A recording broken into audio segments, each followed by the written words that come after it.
Good day everyone. In this video, I'm going to teach you how to convert percent into fraction, decimal, and vice versa.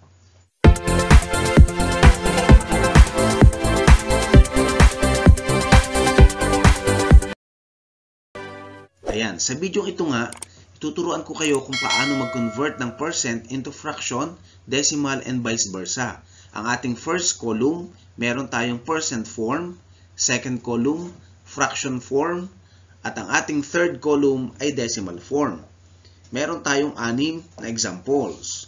Okay, simulan natin sa number 1. Ang ating number 1 ay given yung percent form. Kukuhanan naman natin ang fractional form. Okay, number 1, 50%. Okay, pinakamadali dito, kuhanin muna natin ang decimal form.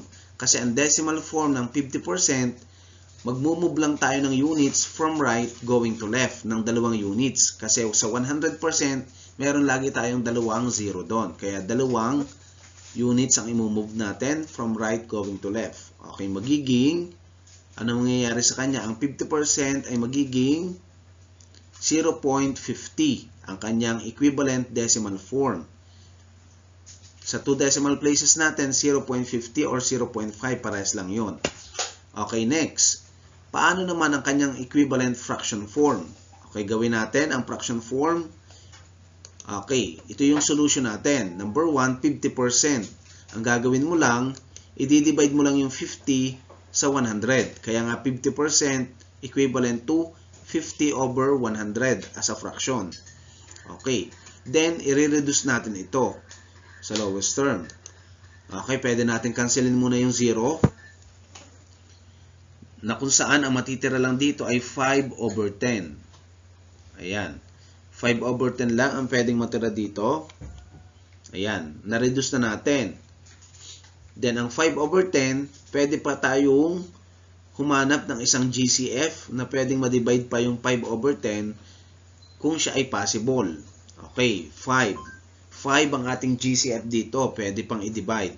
5 divided by 5 sa numerator ay 1.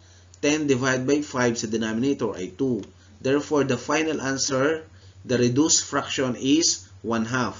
Yun ang ilalagay natin sa reduced fraction. Therefore, ang equivalent fraction ng 50% ay 1/2. Okay, next, given number 2. As we can see here, ang nawawala naman dito ay percent form. Ang given lang dito ay fraction form. Okay, gawin natin yung solution sa fraction form. Ang given ay 2 over 5. Anong gagawin naman natin dito? You only have to do is to add 100 sa numerator. O kaya naman, nag-multiply tayo ng 100 sa numerator. Gawin natin, yung 2 times 100 ay magiging 200 over 5. As we can see, yung kaninang 2 over 5 natin, nalagyan lang ng 2 zero. Nadagdagan ng 2 zero sa numerator. Kaya magiging 200 over 5. Tuloy natin. Kapag dinivide natin ang 200 divided by 5, ang sagot ay 40. Ito na yung ating magiging sagot sa percent. 40%. Ibig sabihin, ang nakuha nating equivalent percent form ay 40%. Next, madali naman nating makuha ang decimal form kasi doon lang tayo magre-rely sa percent form. Okay, magmubuli tayo ng units from right going to left ng 2 units. Magkakaroon tayo ng 0.40. Ganyan lang kadali ang pagko-convert kapag galing siya sa percent form. Okay, next, given number 3. 30% ang given. Nawawala naman ang fraction form and decimal form. Okay, as we can see here, napakadali naman. Ang 30% ay, ano yung equivalent decimal form niya? 2 uling unit from right going to left. Tama, 0.30 sa 2 decimal places. Next, gawa naman natin ang solution para makuha natin ang fraction form. Okay, number 3, 30%. Iko-convert uli natin ito into fraction. 30 over 100. Pwede tayo mag-cancel ng 0 para mabawasan yung ating i-divide. Ganun lang din yon. 3 over 10. Ayan, ang 3 over 10, hanapan natin kung meron pang possible GCF para ma-reduce ang ating fraction. Wala na. Kaya ang sagot na natin ay 3/10. Ito na yung ating reduced fraction. Yun na yung ating reduced fraction form ng 30%. Okay, next, given number 4. Ang nawawala naman ay percent form at saka yung decimal form. Ang given lang ay yung fraction. Gawin natin ang given number 4. Solution natin, 1/4 given. Then, anong gagawin uli natin kapag ang given ay fraction?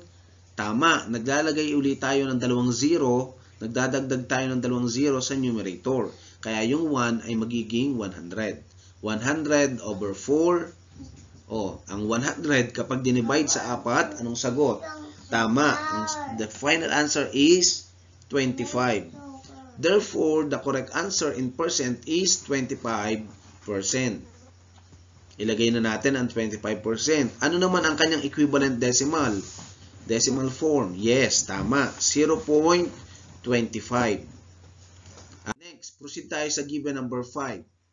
Sa given number 5, napakadali naman kasi ang 60%, ang equivalent decimal niya ay 0.60. Gawin naman natin ang kanyang fraction form. Paano? Ganun ulit sa number 5. 60%, kokopyahin lang yung percent form. Then, gagawing equivalent fraction ay 60/100. Okay, cancel ulit tayo ng 0. Pwede yun. That is equivalent. Nag-cancel lang tayo para ma-reduce, mawala yung ating excess 0. Okay, magiging 6/10 na lang ang matitira. Then, ano mangyayari dito sa 6/10? Hahanap ulit tayo ng GCF kung possible. Meron ba tayong GCF na pwedeng ma-reduce sa 6/10? Yes, meron. That is 2. Then 6 divided by 2 is 3. 10 divided by 2 is 5.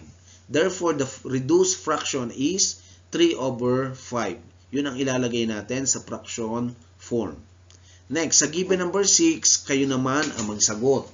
Okay, comment your answer kung ano ang sagot sa given number 6.